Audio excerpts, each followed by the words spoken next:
इथे फक्त दागिने नाही तर पिढ्यानपिढ्यांचा विश्वास मिळतो. परंपरेची झळाळी आणि विश्वासाची खात्री. कैलास अडगावकर ज्वेलर्स, दत्त मंदिर बस स्टॉप, नाशिक रोड. नाशिकच्या गंगापूर रोड परिसरात असलेल्या स्पायसी यार्ड या हॉटेलला भीषण आग लागल्याची घटना आज सायंकाळच्या सुमारास घडली. मोठमोठ्या आगीच्या ज्वाळा यावेळी दिसून येत होत्या.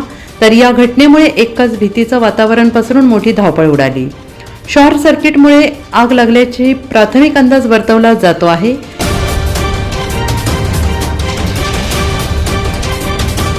या आगीत मोठ्या प्रमाणावर सामान जळून खाक झाल्याने सुमारे 12 लाख रुपयांचं हॉटेलचं मोठं नुकसान झालेलं आहे. तर सुदैवाने या घटनेत कुठलीही जीवितहानी झालेली नाही. मात्र ही आग लागल्यानंतर गंगापूर रोड परिसरात धावपळ उडत वाहनांची मोठी वर्दळ बघायला मिळाली.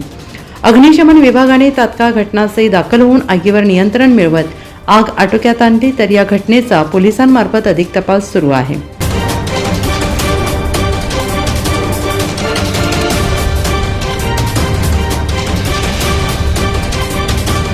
NCN न्यूजसाठी प्रतिनिधी सिद्धार्थ लोखंडे, सातपूर.